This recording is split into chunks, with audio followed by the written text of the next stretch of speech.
I want to thank everybody here attending this panel on race, diversity, and the law with our esteemed honorable judges with us. I want to take a few minutes first just to have our president of HILA, Christina Zuniga, say a few words, welcome, and then we'll get started with the presentation. Thank you so much, Melanie. I really appreciate it. I want to start, of course, by thanking the judges who are with us today. We are so honored to have you here, and that's Judge Gilmore, Judge Bennett, and Judge Payne. And also thank our amazing committee co-chairs for the Judiciary Committee this year, and that's Melanie and Ryan. They did a fantastic job putting this panel together.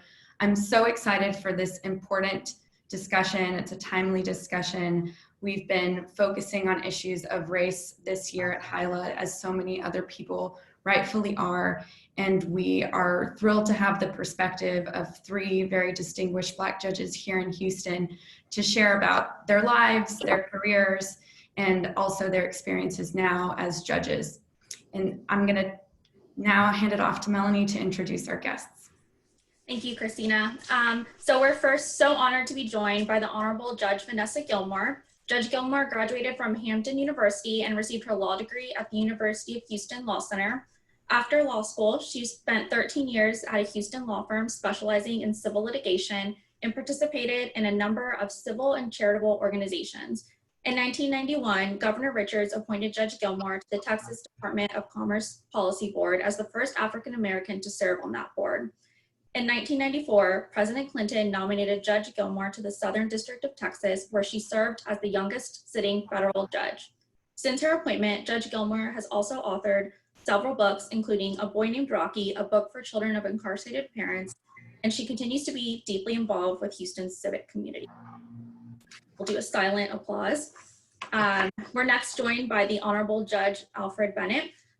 Judge Bennett is from Ennis, outside of the Dallas area. He attended the University of Houston for undergrad and received his law degree from the University of Texas School of Law.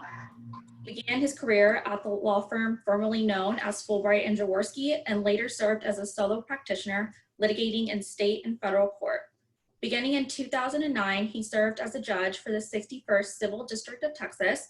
In 2014, President Obama nominated Judge Bennett to serve as a U.S. District Court judge for the Southern District of Texas.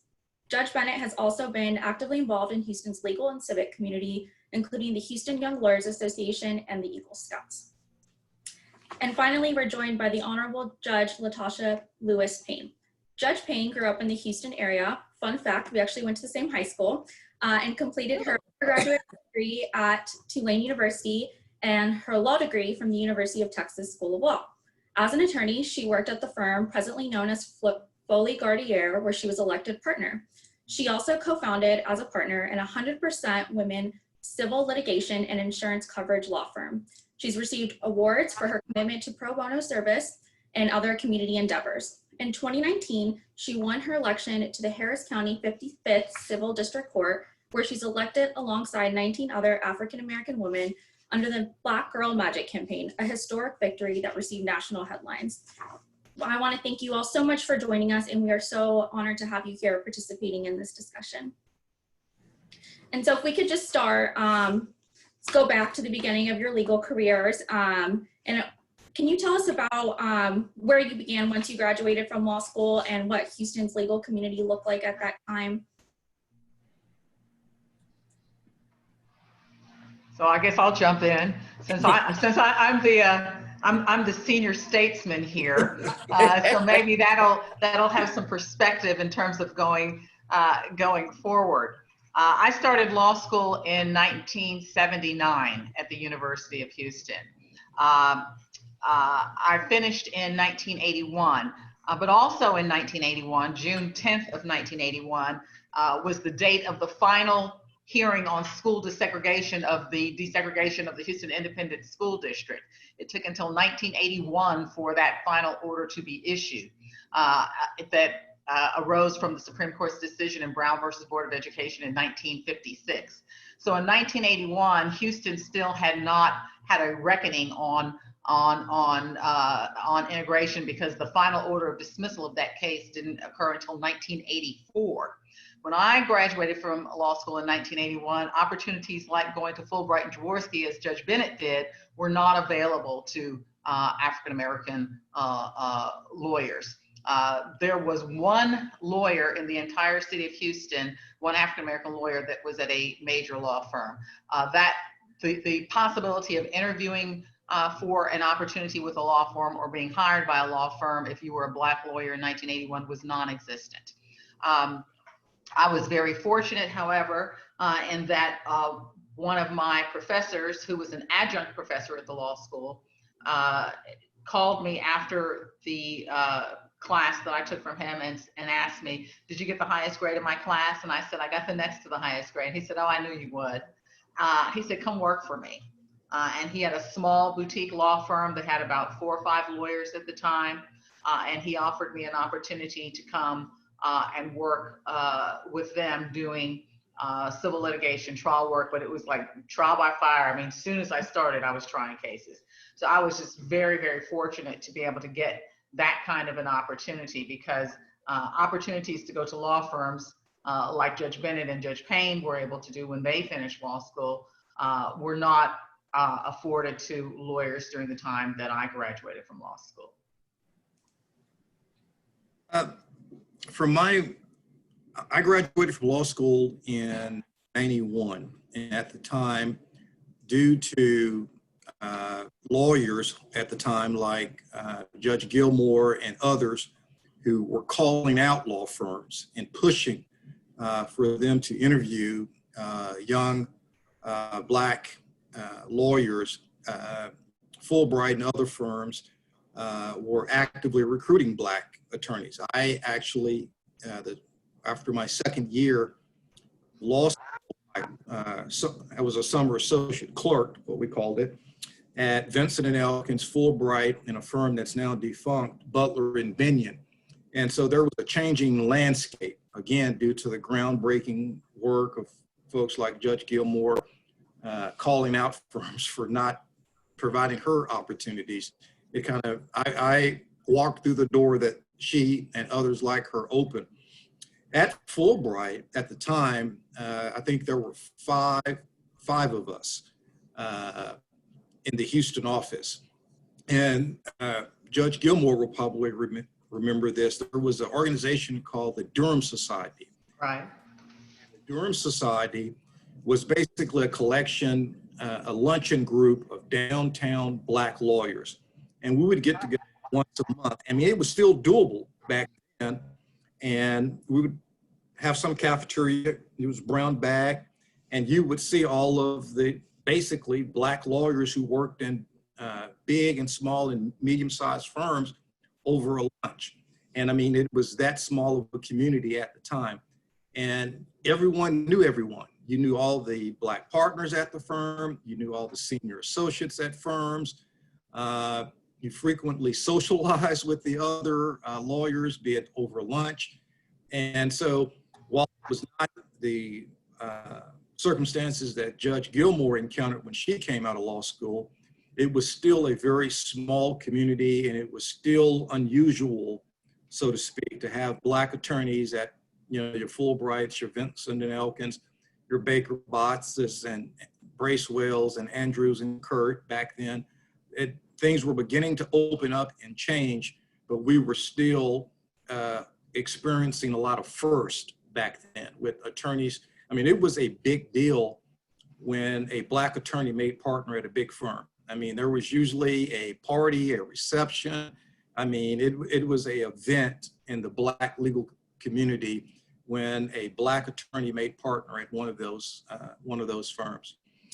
I was at Fulbright for 3 years and then left and went to a firm called Solar Fernandez, a litigation boutique that was started by 2 minority lawyers, Michael Solar and Ed Fernandez. And they gave me the opportunity to have more client interaction, to basically run my own docket and teach me how the business side of the law, you know, how to draft a contract, how to call a client up and remind them that, hey, the invoice has been outstanding now for 45 days and whatever the case may be. And so that later allowed me, that experience between Fulbright and Solar and Fernandez later allowed me to go out and start my own firm, which I had for 10 years before getting on the state court bench. All right, last. So I came in and started practicing law in 2000, and I went straight from law school to Gardner-Wynn and was there for 9 years. Now, when I came out, because of Judge Gilmore and Judge Bennett, of having the initiative of pushing for minority lawyers to be in law firms, there was a group of us that were at various firms at various levels that came in. And so, you know, it was more than a handful of lawyers, Black lawyers that were at these large law firms. And there were a number of the firms that had partners that had been there probably from the time that Judge Bennett started, right? But what was I think what was missing about my experience, or the next level, was having enough of the associates that had come in with me or before me that lasted beyond the 5 years or 4 or 5 years or whatever to go on to equity partner. And I think that's still a struggle. I think that was always kind of the question in my progression, in my other colleagues' progression, is were we going to be around long enough to make partner and then make equity partner and all of that. And so I think while I had colleagues that were African American, I think we all struggled with that next level, right? And so, but you know, I think it's a work in progress. So it was always important to have the mentors in place, and those are things that I looked for, and I think I implicitly expected if I were going to come, because I innately knew like I would need that. If I were going to make it beyond the 4 or 5 years, I would need someone who was going to make sure that I didn't falter dramatically, that I wouldn't be able to make it to partnership. So. Thank you. It's really cool that all of you entered the legal field at different times, and in each way, beginning with Judge Gilmore to Judge Payne, you've been trailblazers for the next generation. I read a figure recently that in the past 10 years, the number of Black associates has jumped so very slightly from like 4.7 to 4.8% within 10 years. And so that figure remains disappointing for law firms. And so I was wondering, one of the things that is important for increasing representation is finding mentors willing to help the careers of attorneys of color. And so I was wondering, for you guys, who were those mentors? Who were the people that helped you in your career? And is it important that the mentors look like you, or is it important just to find people who are going to look out for you? You know, for me, I tell this story occasionally. I had, that moment where I'm the first lawyer in my family. And I knew a couple of lawyers before going off to law school. My older sister is a legal secretary in Dallas. And through her, I met some lawyers in Dallas. And so when I was at Fulbright, I was really in a foreign world. From UT Law School, a majority law school, and then showing up at Fulbright, I was really in a different world. And I had the good sense to realize that. And I went to Jim Sales, and you probably have heard that name before, and who was the head of litigation at Fulbright, and said, Mr. Sales, to be honest with you, and I appreciate being here and all, but I feel like a fish out of water. And I'm just trying to figure this out.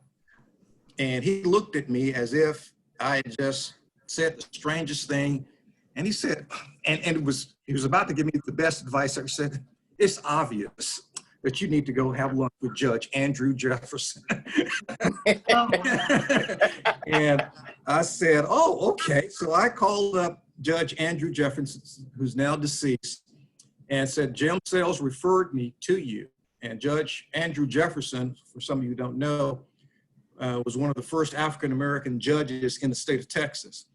And he invited me over to Treebeards, and I sat down with him and I said, Judge, I'm a fish out of water. I'm trying to figure this out. And that was the last thing I said for an hour.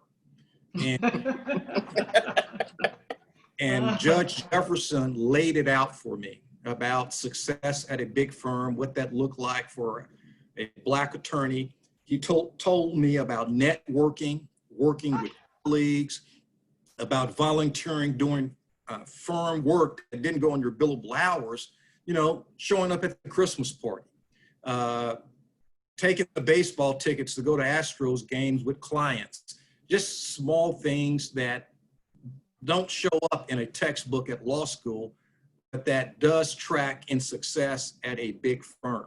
And about community involvement. He taught me how to say no.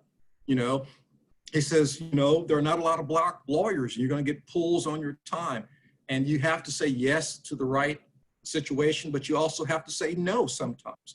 And be prepared to say no, because you still have to raise your family, you still have to be a successful lawyer, and you're still committed to these other organizations. But he laid all of that out. And I ran the Judge Jefferson playbook for 17 years until I got on the state court bench. And so when you're talking about mentors, it wasn't even someone who was at my firm, you know, and to Jim Sells' credit, he knew where to direct me for what I was looking for. And so sometimes it can be someone who looks like you. Sometimes it can be someone who doesn't, but most importantly, it has to be someone who truly is looking out for your best interest and wants to see you succeed. And then once you, as I mentioned, like the Durham Society, it was a wonderful opportunity to sit down and to talk about things that were going on at the firm with older lawyers and lawyers from around the city who sometimes you just wanted to cry on someone's shoulder, and they gave you that opportunity. Sometimes they gave you a bit of advice on, you know, on how to deal with a difficult colleague. And so just being able to have those conversations with peers, you know, it doesn't have to be a mentor, it can be a peer, someone who is just maybe a few steps ahead of you on the road, who had that experience that you're currently going through, who can kind of give you some advice. So don't shut off someone just because they don't have the gray hair and who you may think may be the traditional mentor. It comes in all shapes and forms, and you can learn from people younger than you. And I've done that. You know, people who are more aggressive about raising their hand. And, you know, that's been a lesson that I've learned from a younger generation, just being, you know, that's how I ended up running for office when I did. You know, we didn't wait in line. And so sometimes you have to lean on people around you and who look like you, and sometimes they don't look like you.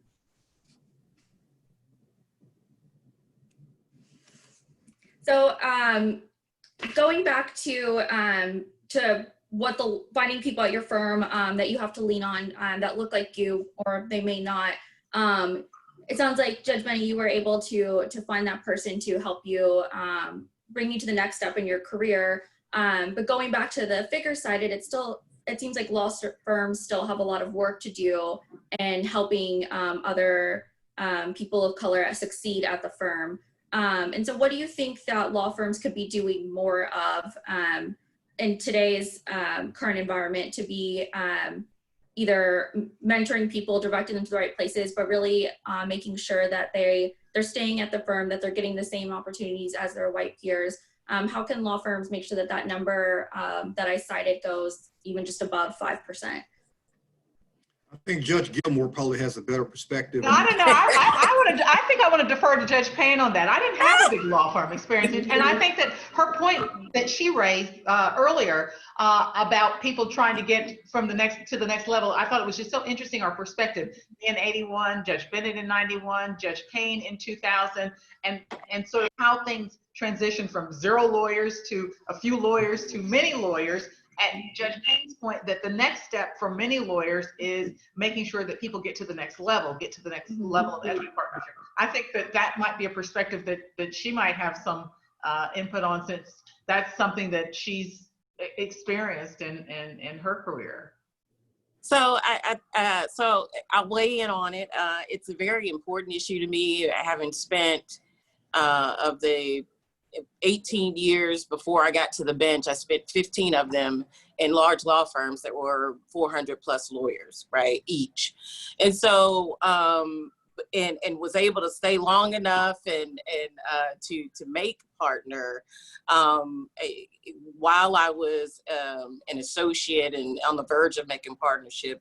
It's on my resume, co-chaired when I was the HLA president, an initiative to look at the numbers in law firms. And ironically, when the issue came up and when we brought it up as presidents of local bars, HISBA, MABA, and the Asian American Bar Association, they referenced initiatives that had been taken in the early 90s. So kind of when Bennett was, they said, well, we tried to do this and we had a similar report card or whatever.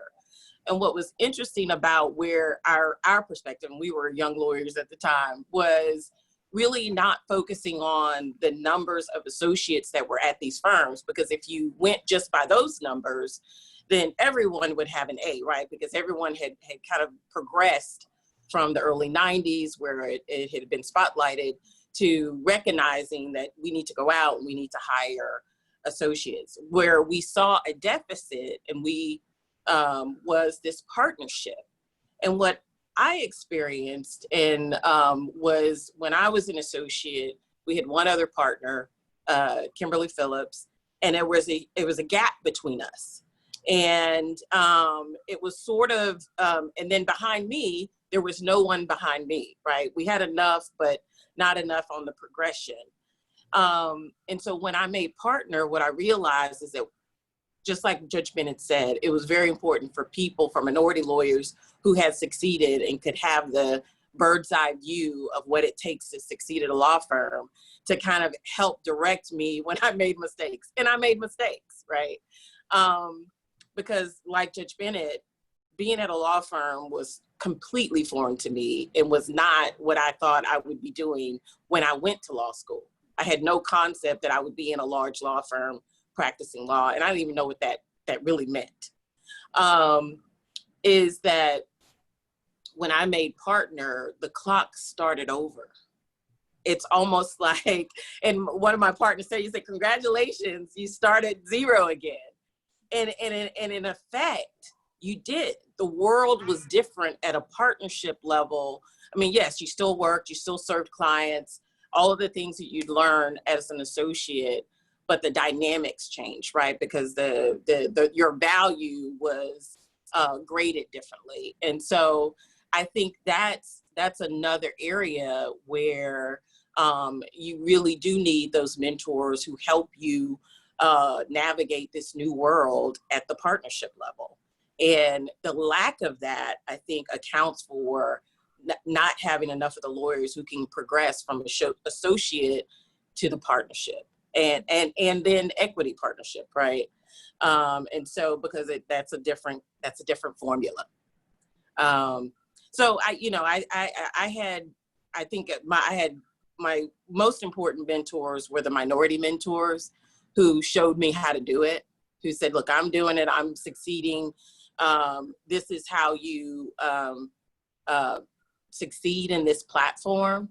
But I also needed non-minority lawyers who were my cheerleaders and who, when those other lawyers weren't in the room, could cheer for me and advocate for me. And so I think that's critical as well, and to succeeding.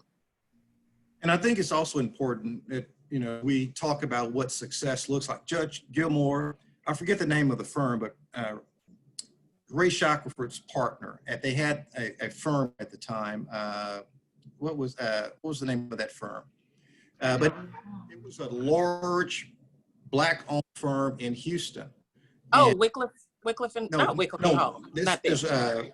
this was before. I'm going to get to that one as well. Oh, But okay. Shackelford and had a partner, and they would hold, receptions and parties, and black lawyers from around the city would go, and they had a nice office downtown. And then that was like the forerunner to Wycliffe and Hall, another black-owned firm. And, Marty Wycliffe, who was the first black partner at Fulbright and Jaworski. And so sometimes we look at a Fulbright or Vincent and Elkins or Baker and Botts, and we say, oh, if I make partner there, that's success. Well, success can also be having your own firm. It can also be working at a smaller firm that's minority owned. Don't sip tea and start believing that you're only successful as an attorney because you're at some big firm. There are many successful lawyers at other venues. And so think about that as well. And, Judge Payne mentioned Wycliffe and Hall. Some of the best lawyers, Judge Hanks, Yes. out of Wycliffe and Hall before he got onto the bench. So there are many paths to success. And so we as minority lawyers have to start thinking outside the box sometime. For so long, we thought working at a minority shop meant being off of Main Street or off of Louisiana Street. And that's not true anymore. So I on the Wycliffe and Hall, just to jump in a little bit, I clerked for Wycliffe and Hall, and it was one of the firms that I considered with whether I was going to go to Gardner or Wycliffe and Hall, or whether I was going to go to the EPA in DC. And I think you're absolutely right. I mean, they, even at that time when I came in 2000, they were a legitimate firm to consider and in competition with the big firms, at least for my perspective as a young lawyer coming out. And I learned so much.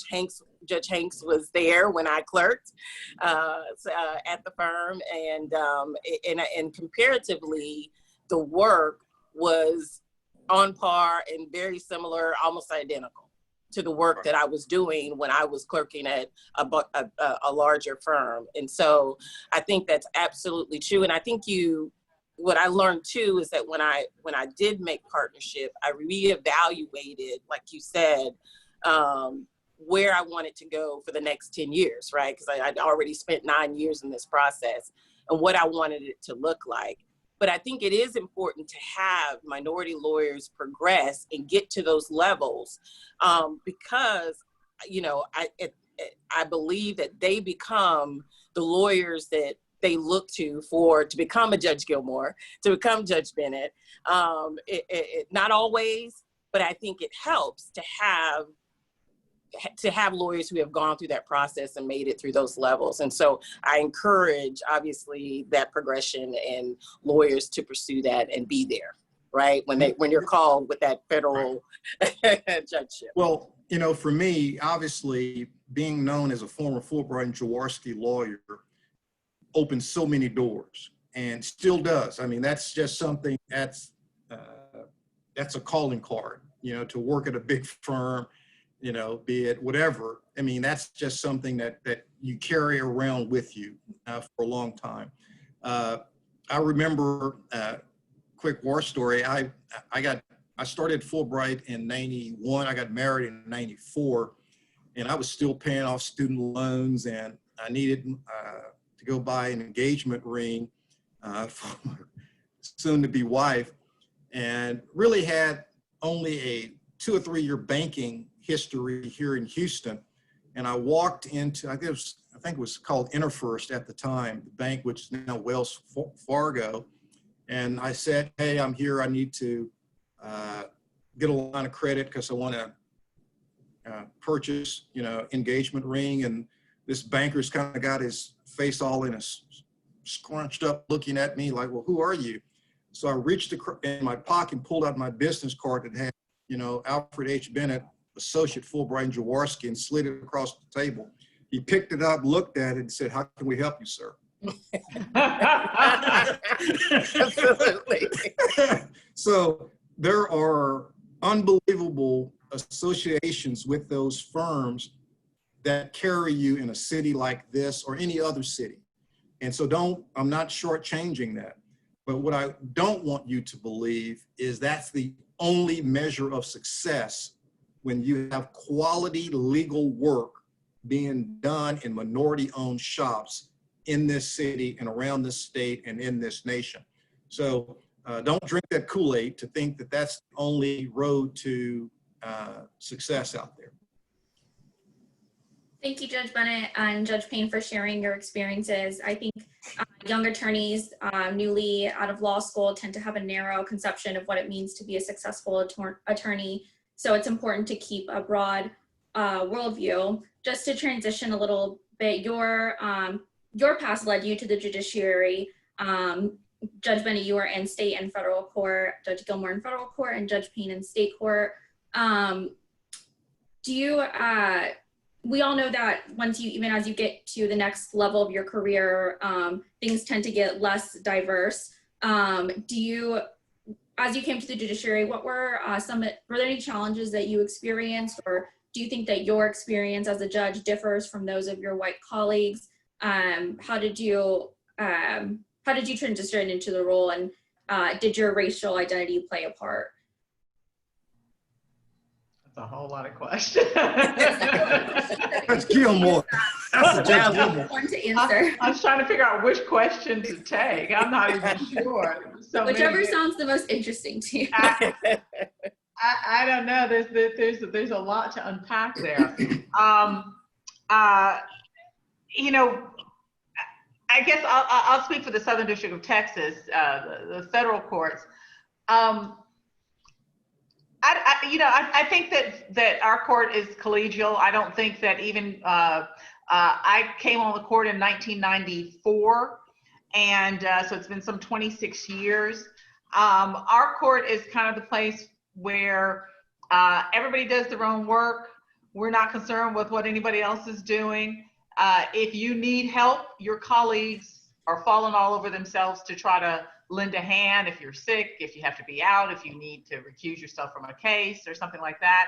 I think our colleagues are more than willing to help, and they don't care who you are. It's all about making the court doing what's in the best interest of the court. And so it was like that when I got there. It's still like that. We don't pretend that we have to be friends with each other.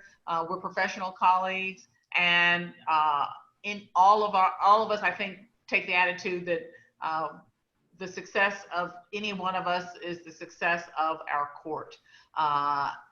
Do you agree with me on that, Al? Do you think that that Absolutely sums up Absolutely. the way that we are? So from 1994 till now, if I needed some help on something, people are falling all over themselves to try to give you advice or help or suggestions on how to handle a matter. They'll get off the bench to talk to you. When I was a young judge, to give you advice on how to rule on something or how to look at something. I have hoped that I have been able to do that for other colleagues as well. I know Al and I talk from time to time, Judge Bennett and I talk from time to time about how to rule on a particular case, because sometimes you just need another perspective. I call her quite frequently. and I think that's the role that we take with each other. Now, that does not mean that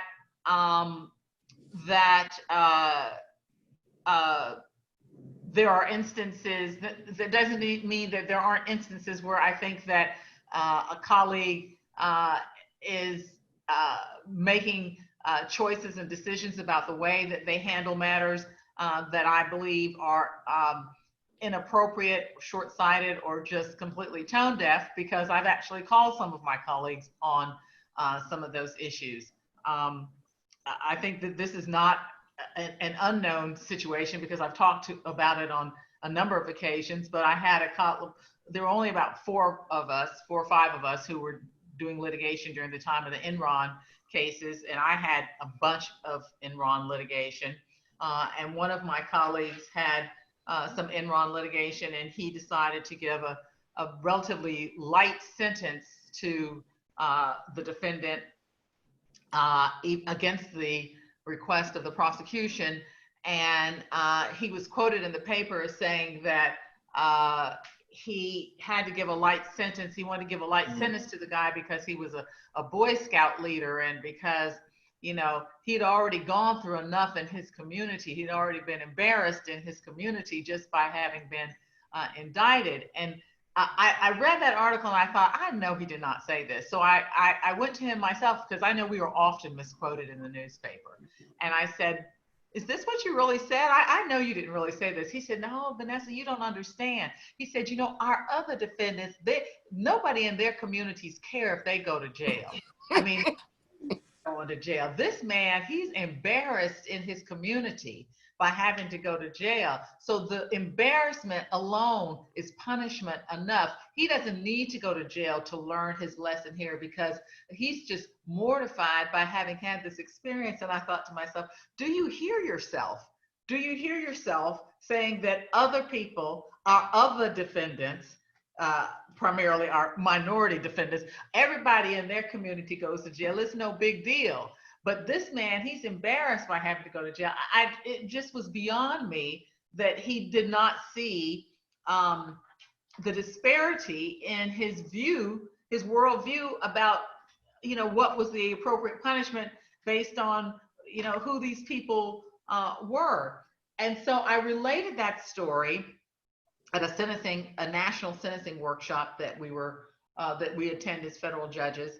And as a result, I got drafted to help the Federal Judicial Center present a study a couple of years back showing the disparity between the sentences that are given to Black defendants versus white defendants. They did a multivariate regression analysis and showed that all things being equal, when you factor out, you know, criminal history and education and sex and everything else, that Black defendants were getting about a 17% higher sentence than white defendants, all other things being equal. And that when we had the opportunity to do a downward departure from the guidelines, that Black defendants were still 25% less to get a non-guideline variance from judges than white defendants were. And so they did this study, and they had not presented it yet to the judiciary. And I showed up in California because they tricked me into thinking that I was giving a speech on something else, on recidivism in the judiciary and the program that I had started at TSU to deal with the parents of incarcerated, the children of incarcerated parents. And when I got out there, they said, oh yeah, we don't want you to talk about that. Here's what you're going to really do. You're going to present this study to your colleagues. And I thought, I have to present this study that shows a clear race-based prejudice in terms of the way that we sentence. I said, so the Black girls got to be the one to come out there and tell their colleagues that they're racist, huh? So I see how it is. And they were like, yeah, that's how it is. You got to do it. And they're like, somebody's got to do it. And we've just decided to pick you. You have a good sense of humor. People will respond to you better. And so I stayed up all night. I read the study. It was a very lengthy study. I made a PowerPoint presentation. I wrote a speech. And then I gave the presentation to my colleagues the next day. And surprisingly to me, their response was very positive. They started asking, what could they do? How do they know? How could they recognize when they were doing things wrong? Now, and so it was very well received. Now, but the end result of that was, they went on to present that study to the Criminal Justice Committee of the Federal Judiciary, and there was huge pushback. Basically, their pushback was, well, it's not because we're racist, it's because of other factors, and people are just making the assumption that this is race-based. Well, that's what the data showed, but there was a real pushback by the Federal Judiciary leadership to do anything about that study or with that information. And I think that the reason for the pushback was twofold. One, they didn't like being accused, but secondly, they were worried about it pushing us back to mandatory guidelines where we did not have the ability to use our discretion in terms of where we thought variances were warranted and what we thought the appropriate sentence should be, which is the way that it was when I first went on the bench. You did not have any discretion to impose a sentence outside of the sentencing guideline range. And then we had a couple of cases that came along, Booker and Fan, that changed all that and made the guidelines advisory. And I think that there was some real fear that if we were called out for, this is what happens when you make it advisory, it starts becoming a situation where Black defendants are getting disproportionately higher sentences. I think they were worried about us getting pushed back to the days when we didn't have any discretion and we had to sentence within the guidelines. So the end result of all of that is they did this great study, nothing's going to change. Let me answer a kind of a different portion of your original question. Judge Gilmore can probably speak to this a little bit, and Judge Payne as well. But when I came to the bench, I had a unique history. Obviously, I had a big firm lawyer on my resume. I had UT Law School on my resume. And so when I took the bench during my first year on the state court bench, I met the criteria, so to speak. And so lawyers were in front of me. There was a certain amount of deference that were given to me. And the reason I'm bringing this up, I talked to some of my female colleagues, African-American colleagues who were on the bench, and they were not treated as kindly because they hadn't had that big firm line on their resume or UT Law, whatever the case may be. And there was a lack of deference, and it shows up in ways that they view you. And, you know, Judge Gilmore and I could probably give the same ruling and it might be taken by the same person different ways simply because of how they view us individually, not the ruling itself. And that happens. And so, you know, I had to account for that. And it took me a while to kind of get a handle on that. Also, as Judge Gilmore said, when I got on the state court bench, there were very seasoned judges on that bench, Tad Hallback, Randy Wilson, who I could go to. They would get off the bench. I would email them if I was in a hearing or a trial, and they would take my call. Once I got to the federal bench, Judge Gilmore has received my calls and emails. Judge Lake, Judge Hittner, who's my floor mate here. I've been on the bench and I've walked off the bench and walked straight to Judge Hittner and knocked on his door. I got a quick evidence question and been given feedback. Judge Gilmore has walked me off a ledge or two. But you reach out to more senior, just like you're a lawyer, you reach out to more senior lawyers. Judges do the same thing. So as minority judges coming onto the bench, there are things that you have to account for. You know, how am I going to be viewed by this lawyer wearing, this $3,000 suit? Am I going to be viewed by the lawyer who has her own practice? And I don't want to be talking down to anyone. I don't want it to be taken that way. And so you have to kind of walk this line of making sure that you're respectful to the people who are there, and that they're affording you the respect that you're due for the office that you hold. And so you want to make sure of that. You know, no one who's on these benches wants deference just because we think we're important, but there is a certain aspect of, there is a deference due in the justice system to a judge. There is deference due to the position that we hold. And if you're going to be in the justice system as a participant, you need to make sure that that's occurring. So I wanted to, you know, talk about that little nuance of coming. And then the final point I'll make, Judge Gilmore, I believe, is the third African-American judge in the state of Texas. I am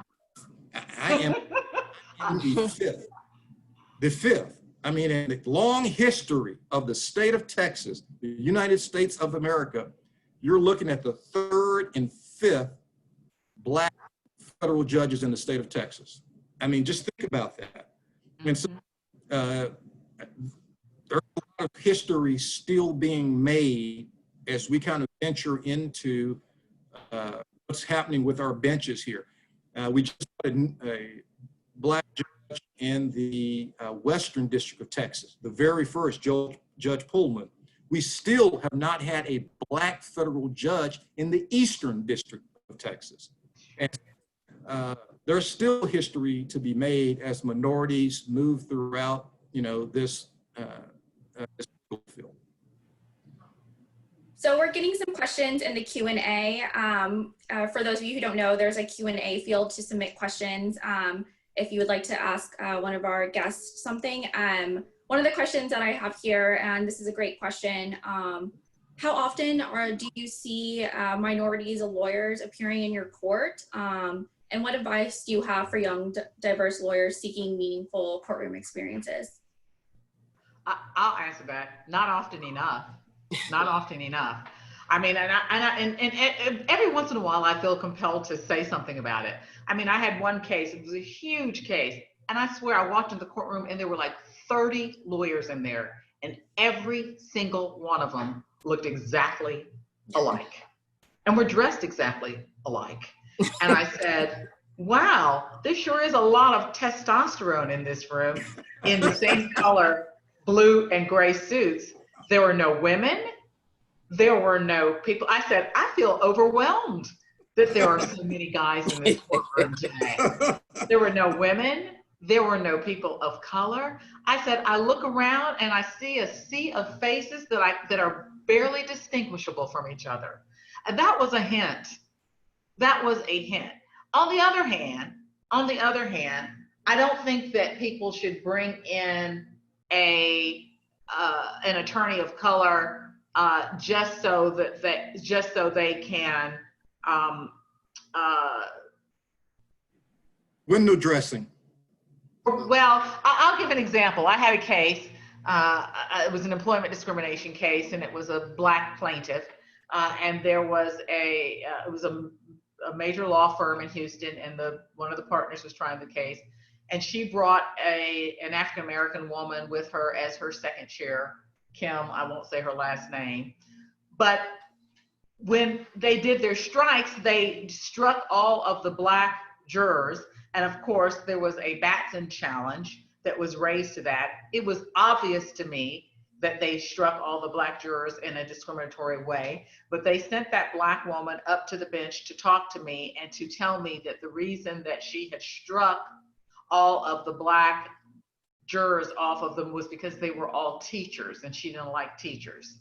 So I go back and I look, and of course they are all teachers, but I really wasn't buying that. But she had given a legitimate non-discriminatory reason for striking them. And I told her, okay, I'm gonna let you go on this occasion, but I see you and I'm gonna remember this. And don't think that I'm ever gonna forget that you came into my courtroom and you let these people co-opt you and have you stand up here in front of me and discriminate against this plaintiff and those black jurors who have as much right to be on the jury as anybody else. I've never been able to respect that woman again since then, because I saw that she let herself get used in that way. So don't let yourself get used. Don't let them put you up there to strike all the minority jurors so that they can say, oh, the black girl did it. It wasn't us. Because we see through that. It's so transparent. If it looks like a duck and it walks like a duck, it's probably a duck. So I think that on the one hand, law firms need to do a better job of bringing more women and more people of color into the courtrooms, because don't think that we're not going to notice it. I mean, I noticed it when I walked into that courtroom and saw 30 white male lawyers and not one woman, not one person of color. And I thought to myself, is this the best they can do? Okay. What you think, Al? I've seen the other side of that, to where I walk out and there are the women and the minority lawyers, but they're not even sitting at counsel table. They're sitting behind counsel table. Oh. And they're sitting in the back. And I started this in state court, and if I walk out there and I see some young minority associate or some female attorney in a table full of all these white males who are sitting at council table, and they have them in the back. Over, especially during a jury trial, when the jury's out, I'll introduce myself to the young female attorney who's sitting there. Hey, how are you? Who are you? What are you going to be doing during this trial? I'm looking forward to seeing you, do your stuff. And so, and the partners who's sitting at the table are looking at each other. And, and of course, a day or two later, she has a witness that she's putting on now. And so when they bring someone into the courtroom, my expectation is they're not window dressing. They're there to, and lawyers learn on their feet, good, bad, and indifferent. You have to stand up, get over your knees knocking as you're talking to a judge or talking before a jury. And so I request that those young lawyers do something. And the final point, as you know, I have a young lawyer rule in my court that if a young lawyer or a lawyer of color is going to be making the oral argument on a motion, you're more likely to get a hearing on it. And so that encourages, I believe, firms to bring young lawyers who tend to be women and people of color who are in those ranks into the courtroom and put them on their feet making arguments. So like Judge Gilmore says, you're not going to pull the wool over our eyes with lack of opportunity for these young folks who deserve it. And, we were once young and fell on our face in open court, but that's how you learn. You have to get up and at some point learn. And so I encourage it at each and every turn I can. So I wanted to weigh in on one issue that Judge Gilmore brought up that I think is applicable to the young lawyers in terms of don't be co-opted. And because I had a similar instance, and two things points I want to make. One, when I came in, of course, I came in with a group of African-American women judges, and we were spread throughout the Harris County judiciary from criminal, misdemeanor, county civil, juvenile. So we span family law. And so there is a good group of minority lawyers, minority women and men that came in with my class of judges. And I think the effect of that, hopefully, is that there are more judges who are going to be looking for diversity in terms of women and diversity in terms of minorities that are coming to make arguments in our court. And I agree with Judge Gilmore, there's still not enough. But I think the fact that there are more, they know that they're going to go in Judge Payne's court or Judge Hall's court or whatever, and that judge may be more sensitive to what that lawyer, whether it's a minority or a young lawyer. I think that it makes for more improvement, because I think there are more African-American and minority lawyers that are appearing in the courts. So I think that's helpful. But when I was a young lawyer, two things one of my partners said. One, I was in an instance where he said, your law license is your law license, and we live on our reputation. And so to the extent that you are in environments and you have to make decisions, I had a number of decisions where the partner wanted me I had told somebody I would do X, Rule 11, and he said, no, we're not going to do that. You need to call them back and tell them. I said, I'm not doing that. I'm not doing that. You can call them back. And I was a young associate. But I think the other thing is that being at firms with Black judges, there was Judge Floyd, Donald Floyd in Beaumont. I had a lot of cases in Beaumont. And so if it was a case in front of Floyd, they'd be like, where's Latosha? and at one point I said, I don't know him, right? He doesn't know me. We're not related. That's fine. I'm like, okay, I don't know what y'all are expecting. I think I'm going to lose just as well as everybody else. But it did give me the opportunity, right, to go. They would send me on my own. I would go make the arguments. And sometimes I won. And they go, see, we knew we should have sent you for Judge Floyd. And sometimes I lost. Well, I had a particular case where they added me into the case. Oh, we think you should come in and join the case. It was an African-American male that had died in a boating incident. And they were going to be in Beaumont. And so we do jury, like a mock trial. And during the process of we're analyzing the mock trial, one of the lawyers, one of the partners says, oh, it's Beaumont, it's Jefferson County. We can't have any Black women on the jury. And I looked, and he said, and this was from the consultant to the lawyer at my firm, and they both were like shaking their heads, like, yeah, because they get on the jury and they just they just control everything. So we got to make sure. And I said, stop. And I didn't say anything at that moment. But later on, I walked into my partner's office and I said, we are not going to, not as long as I'm on the case, we are not going to walk into that jury selection and eliminate all the Black women from the jury based on the consult. Of course, he didn't put that in his written report. That was sort of the underlying, like, we can't put Black women on the jury, right?